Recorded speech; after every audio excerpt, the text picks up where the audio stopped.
Good morning. Good morning. This is Russ and Kitty Walden with Father's Heart Ministry, and this is the Morning Light daily broadcast. As usual, when we're on the road, it could be the Morning Light daily Bible study and roadshow. We are in Lancaster, Pennsylvania, after traveling almost 900 miles over the last just a few days, and we stopped off in Corey, Pennsylvania, had a very fond visit with our sister, Kathy, and John, her husband, John. Hello, John.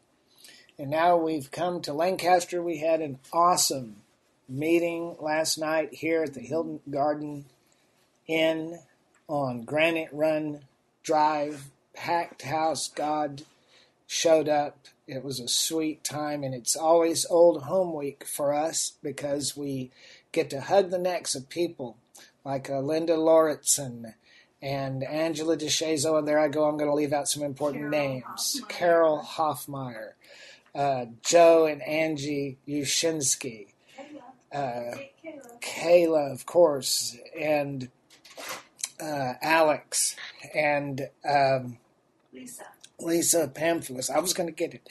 I'm just on my second cup of coffee. I'm working on it. Work with me now. Work with me, people. And many others. Of course, Jonas Stolfus and his wife, Marion. And we just so love y'all. You're our family. We care about you. And many others that we were meeting for the first time. What a blessing. And we are going on to West Virginia, and then to Maryland. Beach. Yeah, Virginia, not West Virginia, that's right, Virginia Beach. There's two Virginias. Yes, Virginia, there really is a Father's Heart Ministry. And then through Tennessee. But we've traveled so much that at times the travel feels more normal for us than being stationary as we are in Branson. And but if we don't find our way to you, let me say something. As you can find your way to Branson, Missouri, there are two major airports within driving distance of Branson. There's 26,000 hotel rooms. We do conferences. The next one will be the second week in December 11th, 12th, and 13th. And not only that, if you'd like to come and just spend time with us personally, we have a mentoring program.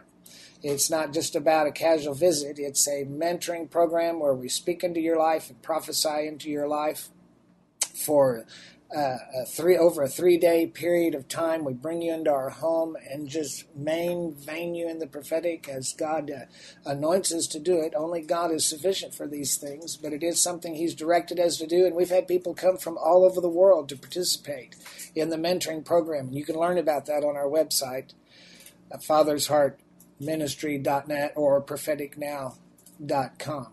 Why do we do these things? Because Jesus did. Jesus ministered to multitudes, but He always stayed accessible. I used to ask that question when I was a young pastor. How is it that you ministered to the masses, but you remained so accessible?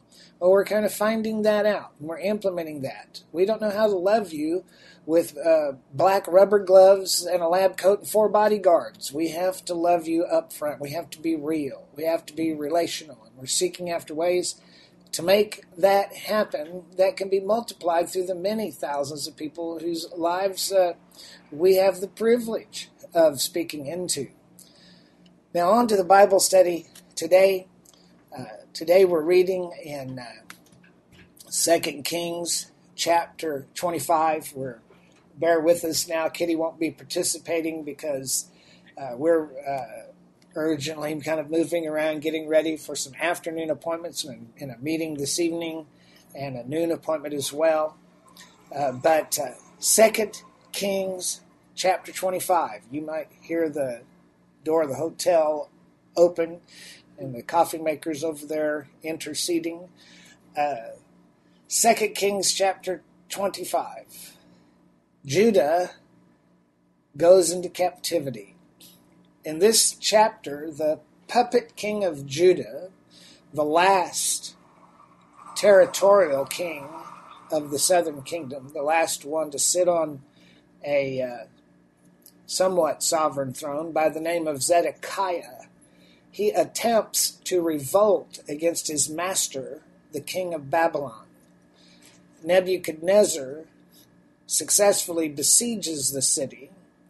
See, Nebuchadnezzar initially he conquered the last son of David, Jehoiakim, and he set his uncle, Mattaniah, on the throne and renamed him Zedekiah. And then about that time, Nebuchadnezzar heard that his father had died, and he hurries back to Babylon to secure his throne. He traveled over 500 miles in 2 weeks, which was a remarkable feat in ancient times. And Zedekiah, the puppet king that he installed over Jerusalem, is emboldened by this, thinking, if you remember, that's what happened to Hezekiah. When Hezekiah was besieged, the king heard that he had business back in his home territory, and he left, and that brought a great victory to Hezekiah. And Zedekiah no doubt thought that God was working in his behalf, but the prophets kept warning him. Prophets like his daddy-in-law, his Jeremiah, said, "Don't do it." But he was emboldened, Zedekiah was, by many false prophets. And Nebuchadnezzar secures his throne and comes back to besiege the city because he revolted. The walls of the city are destroyed by the Chaldeans. All the principal houses are burned by the Babylonians. The temple is destroyed. The king's palaces are destroyed as well.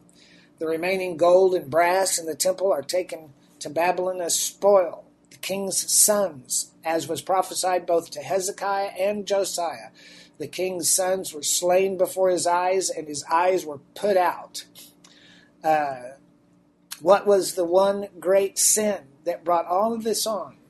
Primarily, it was the sin of idolatry and the sin of shedding innocent blood, which always gives me pause when I hear that, because you think of the fact that more babies have been aborted in the United States than all of the casualties, all of the deaths that took place in any theater, civilian or military, during World War II.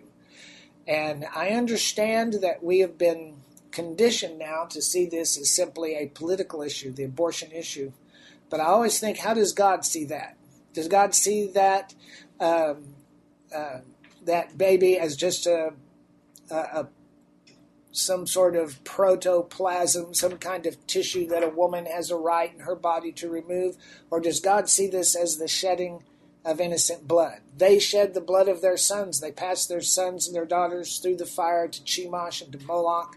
They sacrificed their sons in temples of idolatry and stone temples. We're shedding innocent blood on the altars of the wombs of women who choose to abort their children. It's sobering. And if God disenfranchised, if he ejected his own people, his own chosen people in a nation that was supernaturally established, if he rejected them out of the land because of shedding innocent blood, then what consequences does that entail? Does that foreshadow for those of us in a country, and even in the Western world, that shed innocent blood, and like the Germans during World War II, that went by the ovens and they saw the stacks and the ashes being pumped out of the stacks at the concentration camps and pretended nothing was happening, ignored it. And we drive by the abortion clinics as though nothing's taking place. And I understand the vagaries of what that's like and the implications of that for our society. I'm not trying to create a false guilt or be a shrill voice, but it's sobering. You cannot be a thinking person without soberly thinking about considering such things. But let's begin 2 Kings 25, verse 1. It came to pass in the 9th year of Zedekiah's reign, in the 10th month, in the 10th day of the month, that Nebuchadnezzar, king of Babylon, came again, he and all his host. He had come, defeated Jehoiakim, installed Zedekiah as a puppet king. He goes back to Babylon to defend his own kingdom because his father died. Zedekiah rises up against him. Now Nebuchadnezzar comes back, and all of his host against Jerusalem, and he pitched against it. They built forts against it round about, and the city was besieged unto the 11th year of King Zedekiah. And on the 9th day of the 4th month, the famine prevailed in the city. There was no bread for the people of the land. The city was then broken up, and all the men of war fled by night by the way of the gate between the two walls. You've got to understand, this is a drawing of the curtain over the kings of Judah as they go into captivity. And the city was broken up, and the men of war fled by night by the way of the gate between the two walls, which was by the king's garden. Now, the Chaldees were against the city round about, and the king, Zedekiah, he went the way, trying to escape toward the plain. And the army of the Chaldees pursued after the king and overtook him in the plains of Jericho. And all of his army was scattered before him. So they took the king and brought him to the king of Babylon at Riblah, and they gave judgment upon him. And they slew the sons of Zedekiah. Imagine that. The uncle of Jehoiakim, who was the direct descendant of David, but nonetheless he's in the line of David, and his sons are slain before his eyes, and they put out his eyes, and they bound him with fetters of brass, and carried him to Babylon. And in the 5th month, on the 7th day of the month, which is the 19th year of King Nebuchadnezzar, king of Babylon, came Zebuzaradan, captain of the guard, a servant of the king of Babylon, unto Jerusalem, and he burned the house of the Lord, and the king's house, and all the houses of Jerusalem, and every great man's house burned he with fire. So in this chapter we see that the sons of Josiah have been deposed, and the king of Babylon set Josiah's brother Mattaniah over the city of Jerusalem. Now he was not the God-ordained king because he was not a direct descendant of David. The direct descendant of David was Josiah's son Jehoiakim, who was carried away to Babylon previously. Now, why did Nebuchadnezzar install Josiah's brother as king in place of Jehoiakim? Because he was well acquainted with the tremendous and prophesied destiny of the line of David. He wanted to quench any nationalistic zeal of the people by putting Mattaniah as king. He then changes Mattaniah's name. Now, it's interesting because think about Matthew, the apostle Matthew, the one that wrote the first gospel. He's named after this king. So Mattaniah's name, he changed it to Zedekiah, which means God is righteous. Now, this was the king of Babylon that changed his name. In other words, Nebuchadnezzar was claiming that the God of the Hebrews had given him the city and the southern kingdom as a punishment against the people, that they should therefore submit to his rule. He was saying, God did this. Yes, I've defeated you, and God did it. Your God did it. And he names the king that he sets up, God is righteous. In other words, God is righteous in giving the city and the southern kingdom over to the king of Babylon. However, after the king of Babylon returns home, there are false prophets. We can read about this in Jeremiah and Lamentations. Jeremiah and Lamentations were written about this time, who began to encourage Zedekiah to rebel against Nebuchadnezzar. He was warned strongly by his father-in-law Jeremiah against this. You see, the king had married the prophet Jeremiah's daughter, and therefore the prophet Jeremiah became the king's counselor. Now Zedekiah refuses to take Jeremiah's counsel and revolted against Nebuchadnezzar. The king of Babylon returns and successfully besieges the city with the vassal army of the Chaldeans. This is prophetic justice because remember that Abraham originated from Chaldea, and now, because of the disobedience of the people, God is turning the heritage of Abraham over to the Chaldeans, whence Abraham originally came. The city is lost, and the army flees. Zedekiah and his family are captured by the Chaldeans, and true to the prophecy of Huldah to Josiah, the prophecies given to Hezekiah by Isaiah, the king's sons are killed before his eyes.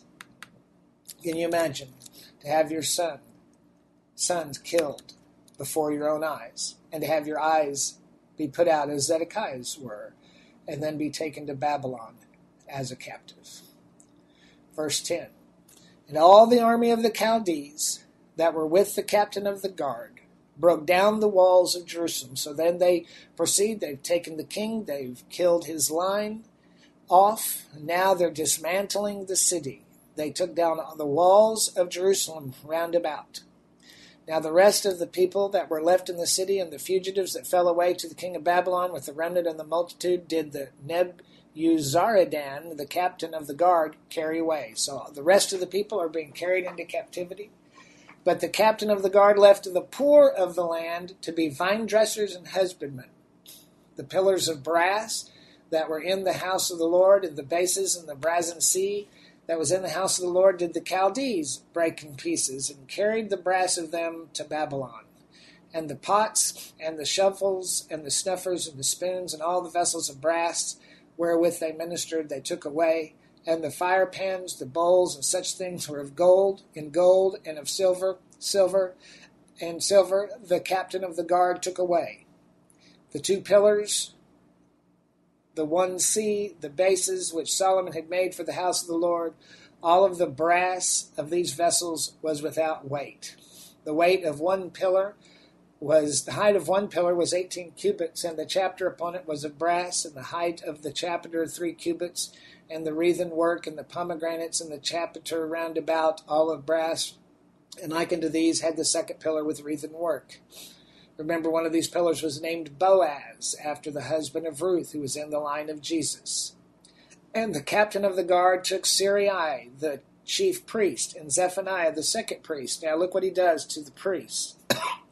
The three keepers of the door, and out of the city he took an officer that was set over men of war, and 5 of the men of them that were in the king's presence, which were found in the city, and the principal scribe of the host, which mustered the people of the land, and 70 men of the people of the land that were found in the city.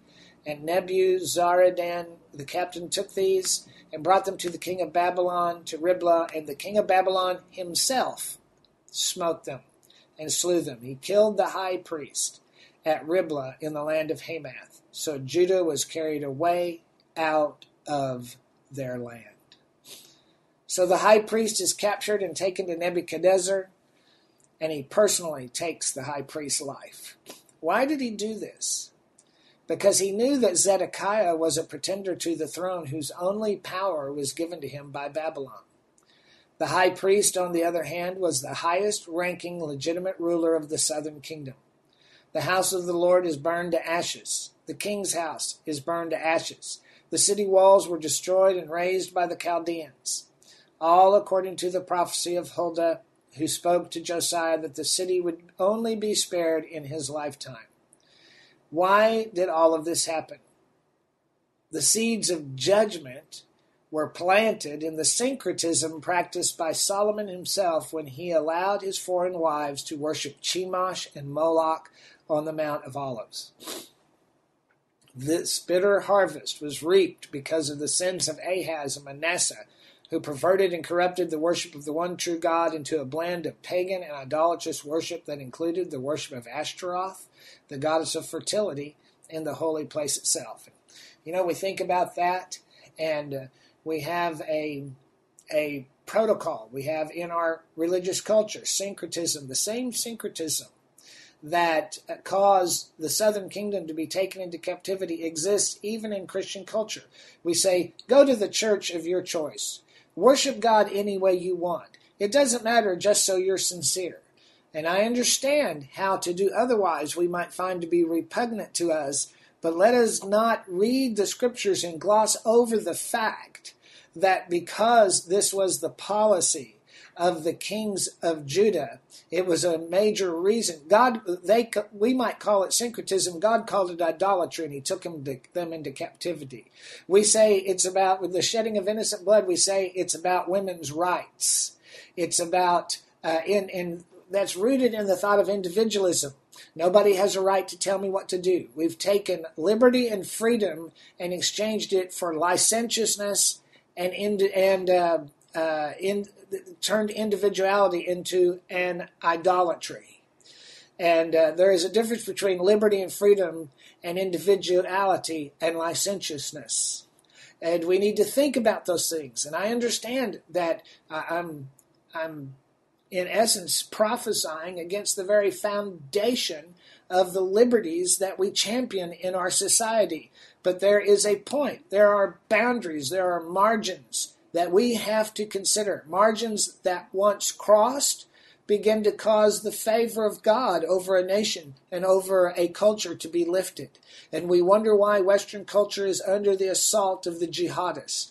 I submit to you that we need to begin to think if the secularism and the syncretism in our own society is what has opened the doors to the reaping of a harvest that has been planted in a rampant individualism that has turned into idolatry and decadence and hedonism at a level that is costing us dearly and will only cost us more as time goes by. If God delivered his people over to the Babylonians, the nation that he supernaturally founded, what makes us think that God would not deliver the Western world over to a despotic regime, whether it's the jihadists or whoever it is? We can shake our finger at them and shake our fists and say, God, why have you allowed this to happen?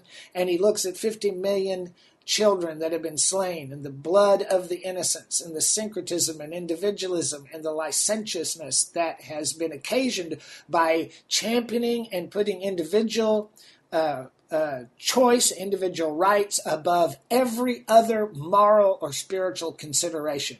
We must pause and think about this. And what can we do? We can do like Josiah. In Josiah's day, the kingdom was being plunged headlong to the judgment that we see coming out in this chapter. But Josiah rent his garments. Josiah personally cried out to God and began to do what he could do in his jurisdiction. You have a jurisdiction just like Josiah. You may not have control over your city, but you have control over your personal environment. And you can cause it to become something that's God-honoring. And no one can tell you what that is. It would be vain for someone to do it. If someone were to try and tell you how you should live your life, and you need to change this and you need to change that, individualism would kick in, and we would say, you're not going to tell me to do anything. In Jesus' day, when he said, follow me, and I will make you, he couldn't have gotten away with that with an American public, because an American public would say, ain't nobody going to make me do anything.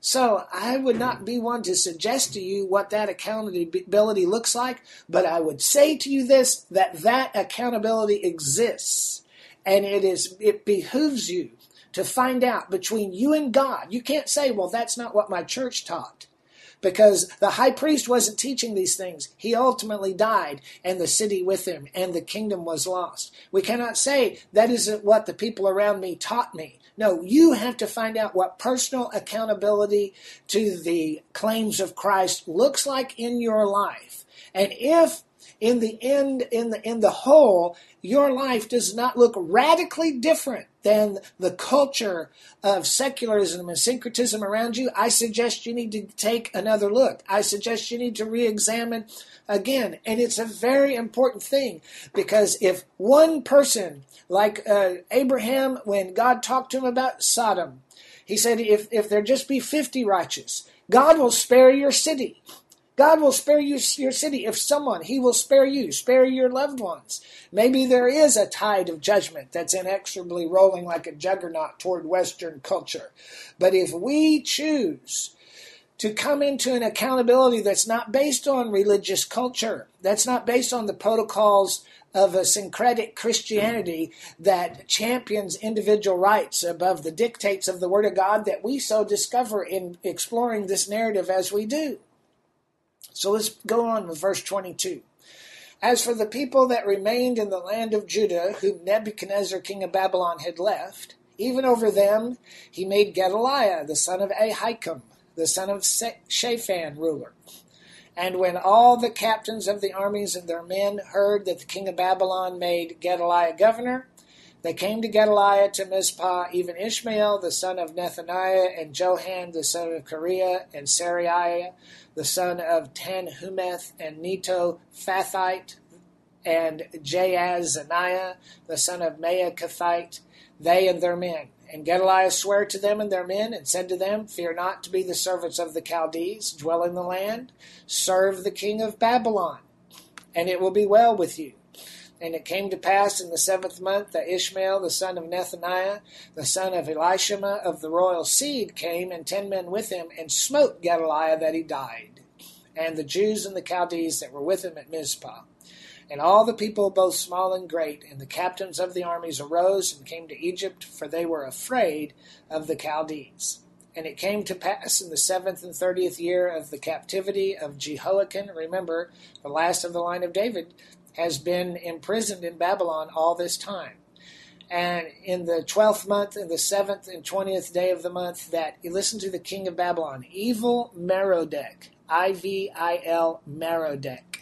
Evil Merodach, the king of Babylon, in the year that he began to reign, did lift up the head of Jehoiakim, the king of Judah, out of prison. And he spake kindly to him, and set his throne above the thrones of the kings that were with him in Babylon. Kind of reminds me of how Satan came and says, if you bow down and worship me, I will give you the kingdoms of the earth. And he changed his prison garments, and he did eat bread continually before him all the days of his life. And his allowance was a continual allowance given him of the king, a daily rate for every day, all the days of his life. So, Nebuchadnezzar appoints a Chaldean by the name of Gedaliah over the southern kingdom as a puppet ruler, but he is quickly assassinated by the remaining members of the royal line of David. The remaining gold and silver is taken to Babylon. The brazen altar and all of the brass artifacts from Solomon's day are dismantled and taken to Babylon. Brass represents judgment, and gold represents wisdom. Spiritually speaking, this is when the wisdom and discernment of God's people is overthrown by the principles of the world, because leaders don't wish to offend, but rather to court and to pander to our secular, syncretic culture.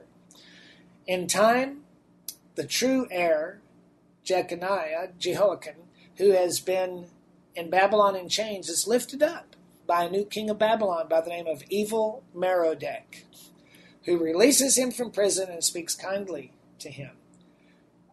A powerless church is no threat to the king of Babylon.